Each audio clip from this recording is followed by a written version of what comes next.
Hello students, स्वागत है आप लोग की गीता मैम की पाठशाला है। तो आज मैं आप लोगों के लिए लेकर आई हूँ क्लास 9 का व्याकरण बुक से समास। ये जो समास है बहुत सारे 6-7 में भी दिया हुआ रहता है, लेकिन ये चैप्टर जो सबसे इम्पोर्टेंट है ये है 9th के लिए। फिर भी मैं आप लोगों के सामने इसका वीडियो लेकर आई हूँ। आप लोगों को यदि वीडियो अच्छा लगे तो आप लोग लाइक कीजिएगा, कमेंट कीजिएगा, सब्सक्राइब करना मत भूलिएगा। और आगे आप लोग ग्रामर में किस चीज़ के बारे में जानना चाहते हैं उसको कमेंट करके ज़रूर बताइएगा। तो वो वीडियो मैं जल्दी से जल्दी आप लोगों के सामने लाने की कोशिश करूँगी। तो सबसे पहले है आज समास। हमारा क्वेश्चन है समास किसे कहते हैं। समास दो या दो से अधिक शब्दों के मेल से बने सार्थक शब्द को समास कहते हैं। और जो इस विधि से जो शब्द बनते हैं उसको हम समस्त पद कहते हैं। और कभी कभी हमें समस्त पद को विग्रह भी करना पड़ता है। विग्रह का अर्थ होता है पृथक पृथक करना। पृथक का अर्थ पता नहीं, आप लोगों को शायद नहीं पता होगा। पृथक मतलब होता है अलग अलग करना। तो जो भी समस्त पद होते हैं उन दोनों पदों को अलग अलग जब करते हैं तो वह समास विग्रह हो जाता है। तो और हम जब समास बनाते हैं तो कैसे बनाते हैं, दो शब्दों को एक साथ जोड़ देते हैं तो वह समस्त पद बन जाता है, जिसे हम समास भी कहते हैं। जैसे मान लो गंगा का जल। गंगा एक शब्द हो गया।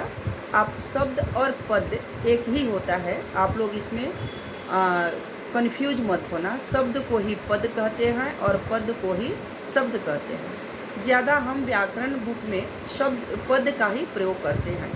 तो यहाँ पर उदाहरण के लिए दिया है गंगा जल। तो गंगा एक शब्द हो गया और जल भी एक शब्द हो गया। तो क्या हो गया, गंगा जल। ये दोनों पद मिलकर समस्त पद हो गया गंगा जल। और जब इसी हम पद को विग्रह करेंगे, इस समास के पद को जब हम विग्रह करेंगे, अलग अलग करेंगे, पृथक पृथक करेंगे, तो ये क्या हो जाएगा, गंगा का जल।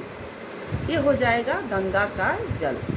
तो समस्त पद को कभी कभी हमें विग्रह भी करना पड़ता है और कभी कभी दो नए शब्दों को जोड़कर हमें समस्त पद भी बनाना पड़ता है।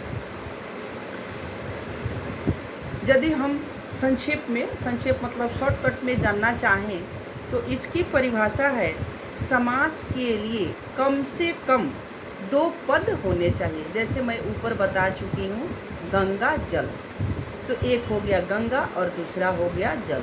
तो दो शब्द का होना जरूरी है।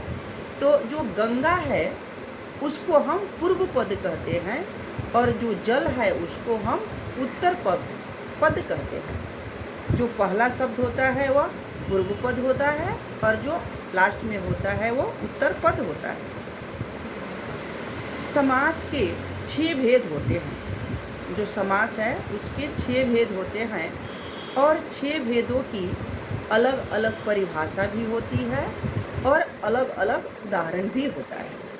तो जो समास के 6 भेद होते हैं उसमें पहला है तत्पुरुष समास, दूसरा है कर्मधारय समास, तीसरा है द्विगु समास, चौथा नंबर पे है बहुव्रीहि समास और 5वें नंबर पर है द्वंद्व समास और 6ठे नंबर पर है अव्ययी भाव समास।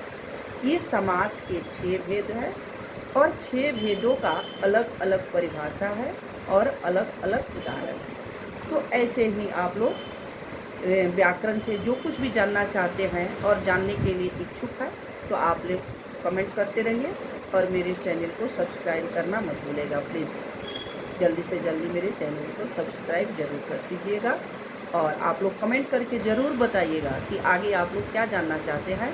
मैं उसको बहुत जल्दी से जल्दी वीडियो में आप लोग के सामने लेकर आने की कोशिश करूँगी। तब तक के लिए अलविदा, बाय।